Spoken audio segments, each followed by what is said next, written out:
Assalamualaikum warahmatullahi wabarakatuh. Berjumpa lagi di Tanam Ternak Channel.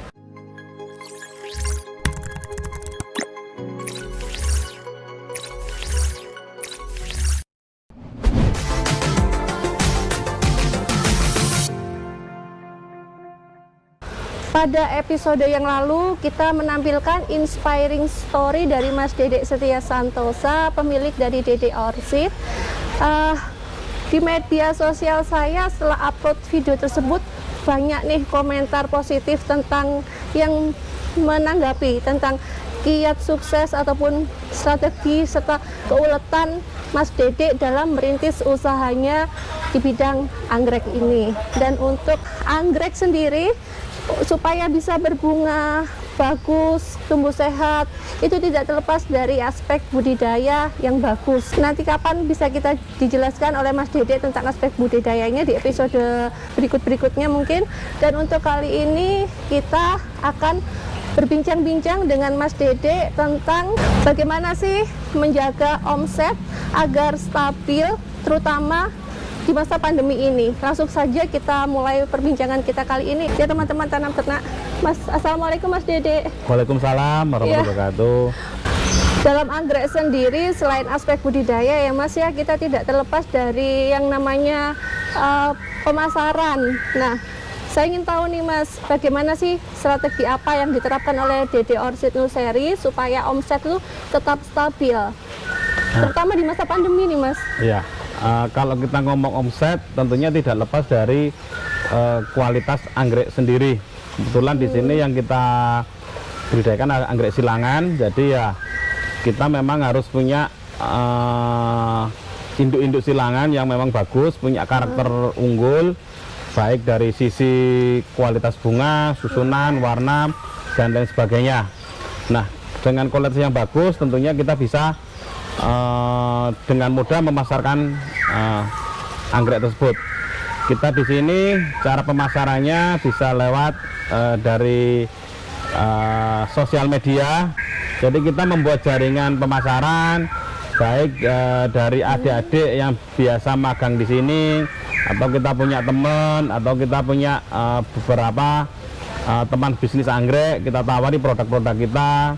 Kemudian juga kita tak lepas juga promosi-promosi baik di promosi di setiap event-event kegiatan, baik pameran ataupun juga ketika ada teman-teman kegiatan kita bisa promosi memberikan sampel-sampel anggrek yang kita produksi di sini.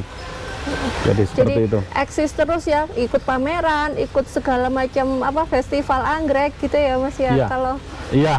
Biasanya kita setiap tahun kita adakan pameran, baik di dalam maupun di luar negeri. Tapi karena di masa pandemi mungkin memang ininya berbeda, pamerannya lewat sosial media. Kemudian kita juga melepas varietas baru yang kita register di RHS. Nah, kita punya target bahwa nanti setiap bulan, nah itu minimal ada 10-20 varietas baru yang kita register. Seperti itu. Itu termasuk manajemen pemasaran dari Dedek Orchid yang Mas Dedek sampaikan tadi. Manajemen pemasaran seperti itu. Kita membuat reseller jadi dari adik-adik masa pandemi yang biasanya aktif sekolah, karena ini yang aktif sekolah karena ini kan ada pandemi nggak bisa sekolah. Jadi kita ajak adik-adik yang dulu pernah magang atau belajar di sini, kita cari kontak, ayo kita bisa bisnis walaupun anggrek. Di rumah kita bisnis anggrek. Iya, betul. Dan untungnya juga memang lumayan di masa pandemi ini. Iya, jadi liburannya nggak sia-sia ya Pak ya, Mas ya bisa menghasilkan juga ya dari anggrek ini. Omset per bulan Mas, kan di inspiring story yang lalu dijelaskan kalau omset per bulan untuk sebelum dan sesudah pandemi. Di masa pandemi itu kan terjadi peningkatan. Itu mungkin Mas Dedek bisa diceritakan dari sini. lebih detailnya lagi, bagaimana untuk omset per bulan itu bisa mengalami peningkatan yang cukup drastis nih Mas? Iya. Di masa pandemi ini terutama. Di masa pandemi ini ya memang mungkin banyak orang, salah satu faktornya mungkin banyak orang yang mungkin kerja di rumah, mungkin bosen di rumah karena nggak bisa kemana-mana, dan mereka ingin mengisi kegiatan di rumah mungkin dengan bertanam, salah satunya anggrek. Nah, di sisi lain ya kita memang membuat produk-produk baru. Kemarin juga kita merilis silang-silangan, kita register. Misalnya kita meregister anggrek dengan nama Dendrobium Covid. Kemudian juga kita aktif juga di kegiatan-kegiatan sosial. Misalnya kita kemarin melelang atau meregister anggrek pakai dengan nama almarhum Bapak Idwi Prahasto, salah satu dokter yang meninggal karena kena COVID. Dari hasil lelang itu kita sumbangkan ke beberapa masyarakat atau mereka yang memang perlu bantuan, dan juga pada waktu itu kan memang susah cari APD, jadi dari kita kerjasama dengan Kagama. Kagama itu adalah komunitas dari alumni Universitas Gadjah Mada. Kebetulan beliau kan juga dari Universitas Gadjah Mada. Itu salah satu trik giat kami.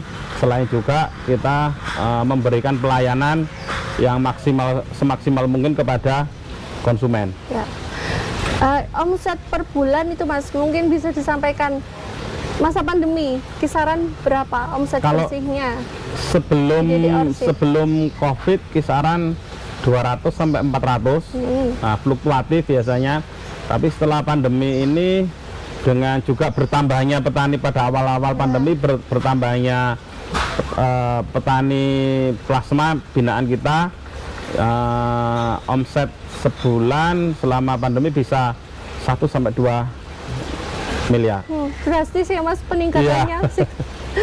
Bagus ininya. Mungkin kebanyakan orang kan tidak bisa kemana-mana, jadi tidak bisa berekreasi ataupun pergi ke jalan-jalan ke luar negeri ataupun kemana-mana. Jadi hobi bertanam, bercocok tanam itu akhirnya muncul. Jadi salah satunya pilihannya anggrek ya Mas.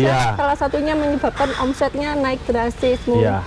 Terus gini Mas, saya juga tentang pemasaran nih Mas, tidak terlepas dari yang namanya rantai pasok atau supply chain tuh ya Mas ya. Nah, di DD Orchid sendiri itu ada enggak sistem supply chain, terus bagaimana penerapannya Mas Dede? Iya, pada awalnya sih kita awal bisnis tidak menerapkan supply chain, cuman kita coba ngumpulkan dari beberapa masyarakat sekitar sini, ayo nanam anggrek, kita kasih bibitnya secara free. Ini loh, nanam anggrek. Nah, nanti kalau ini kalau susah jual nanti kita yang jualkan. Nah, kita ngumpulkan dari 25 orang, kita ajari yang berhasil, yang mau nanam akhirnya cuma 1. Kita coba buat lagi, ngumpulkan banyak orang, adakan pelatihan, kita kasih bibit. Ya, yang berhasil cuma 1. Nah, dari 1 ini kita bina, kita support terus. Kemudian juga kita cari akar permasalahannya dari 25 orang ini. Yang tidak jalan tuh masalahnya apa? Misalnya dari satu sisi anggrek ini nggak bisa dimakan. Buat apa nanti? Kalaupun saya bisa nanam, saya nggak bisa jual. Nah, kemudian juga ini perawatannya terlalu lama dan masih banyak lainnya. Nah, dari masalah-masalah itu kita coba urai satu-satu. Misalnya karena waktunya lama.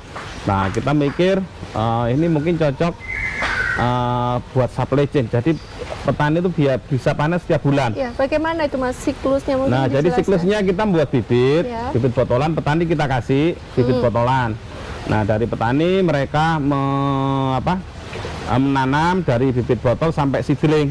Dari seedling nanti kita beli, nanti kirim ke petani yang kedua. Nah, itu untuk yang khusus untuk seedling sampai dari seedling sampai remaja. Dari seedling remaja nanti kalau sudah sesuai dengan grade-nya kita ambil, kemudian kita kasihkan ke petani berikutnya untuk pembesaran. Nah, ada dari pembesaran, ya, Mas? Iya, dari pembesaran nanti juga kita kirim untuk sampai pembungaan.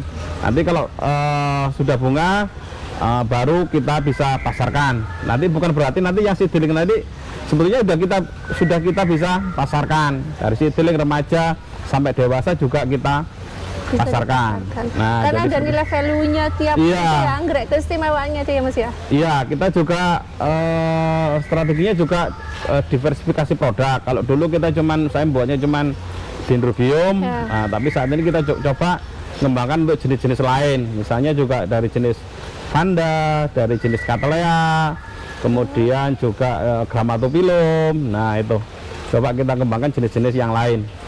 Nah, setelah bunga nanti kita juga membuat jaring pemasarannya. Jadi pemasarannya dari siapa? Ya biasanya kita paling mudah itu kan memasarkan itu dari adik-adik yang magang. Jadi di sini biasanya setiap bulan banyak adik-adik yang magang di sini. Ya. Nah, di sini selain mereka belajar tentang bagaimana budidaya anggrek, kita juga ajari bagaimana cara memasarkan anggrek. Harapan saya sendiri sih adik-adik nantinya yang belajar di sini nanti bisa balik lagi ke sekolah ataupun ke rumahnya masing-masing. Mereka bisa berbisnis anggrek, baik jual secara online maupun offline.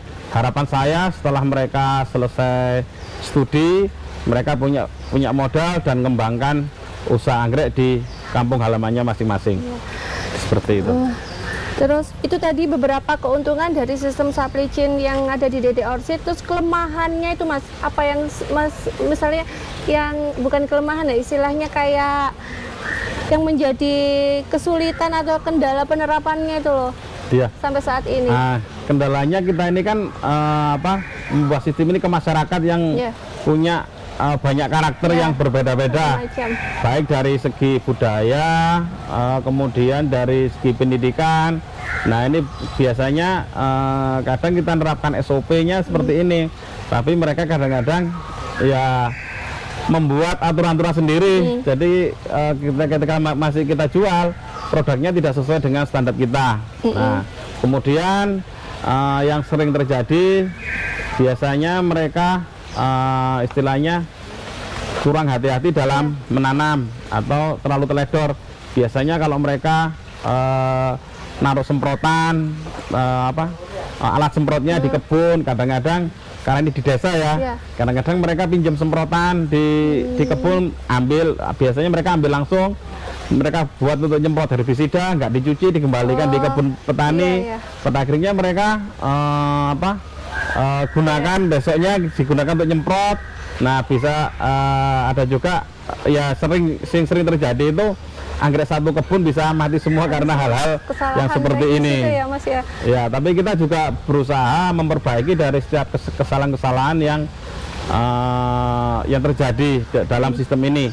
Karena kita kan juga mulai dari awal kita kan memang banyak kendala dan kegagalan, tapi kita bagaimana bisa belajar dari kegagalan dan kendala ini Iya. untuk bisa lebih baik. Kalau di supply chain sendiri ya masih ada beberapa komponen yang saya pernah belajar ilmu tentang pemasaran nih Mas, ceritanya ada aliran barang, aliran informasi, dan aliran uang ya. Memanage informasi, jadi bagaimana cara Mas Dede untuk mengontrol informasi beberapa petani plasma binaan Mas Dede itu? Jadi gini, kita kasih belangko Ya, di setiap petani mitra plasma. Jadi mereka harus setiap kegiatan yang mereka lakukan harus tercatat. ya, Jadi mereka misalnya nyemprot pupuk tanggal berapa, hari apa, kemudian penyemprotan insektisidanya hari apa, jam berapa, mereka menanam jumlahnya berapa, kemudian yang diambil oleh karyawan di sini berapa. Jadi semua kegiatan memang harus tercatat. Jadi Ada bisa rekamnya. Jadi kita bisa memantau. setiap ada masalah di kebun kita bisa ngecek. Oh, ini ada masalah. Iya. Kita cek di setiap laporannya. Oh, ini ternyata mungkin waktunya pemberian pupuknya kurang, mungkin atau juga pemberian pestisidanya mungkin untuk jenis-jenis tertentu sudah jenuh. Harusnya penyakit pestisida ini tidak sesuai dengan jenis hama. Nah, jadi seperti itu. Cara mengontrolnya dari ada sistem pencatatan ya Mas? Iya, ada Jadi sistem pencatatan. Di sisi lain kita memang juga punya tenaga yang memang harus survei setiap setiap minggu, bisa seminggu, bisa sekali, 2 kali kita keliling survei, ada masalah apa, nanti segera di setiap kebun nanti bisa ditangani. Iya. Untuk yang satu hal lagi nih Mas, bagaimana sih caranya untuk bisa bergabung menjadi petani plasma di DD Orchid Nursery? Kalau jadi petani mitra atau plasma di sini, syarat utamanya ya memang harus dekat lingkungan sekitar sini. Kita kalau kita jauh, kita akan kesulitan dalam hal controlling, baik kontrol ataupun panen. Jadi kalau kita terlalu jauh, pembelinya sudah di sini, nah biasanya kita tidak bisa melayani dengan baik dan tepat waktu. Ya. Untuk yang terakhir nih Mas Dede, apa sih tips dan trik untuk pebisnis anggrek pemula dari Mas Dede sendiri? Bisa disampaikan mungkin? Kalau trik untuk jadi sukses menurut saya segera lakukan. Kemudian jangan takut gagal. Karena kalau kita takut gagal, kita tidak akan bisa melangkah. Jadi mulai segera, kalau kita punya ide, punya gagasan, segera lakukan. Karena setiap orang itu kalau kita mau usaha, pasti di awal-awal pasti pernah mengalami kegagalan. Kita bisa belajar dari kegagalan untuk bisa jadi sukses. Belajar dari pengalaman Mas Dede sendiri yang pernah disampaikan di Inspiring Story episode yang lalu ya Mas ya. Terima kasih Mas Dede waktu dan kesempatannya yang diberikan kepada teman tanam ternak. Dari Mas Dede kita banyak menggali informasi tentang sistem pemasaran yang ada di DD Orchid Nursery ini. Semoga apa yang disampaikan Mas Dede tadi bisa bermanfaat buat teman-teman tanam ternak sekalian, terutama buat kalian yang ingin memulai bisnis di bidang tanaman anggrek. Kalau kalian dekat dengan lokasi DD Orchid Nursery, kalian bisa datang langsung ya ke kebunnya untuk belajar langsung dengan ownernya. Ownernya ini sangat mudah sekali untuk digali informasi. Beliau membuka peluang untuk bagi istilahnya petani milenial atau siapa saja yang mungkin mau untuk belajar tentang anggrek.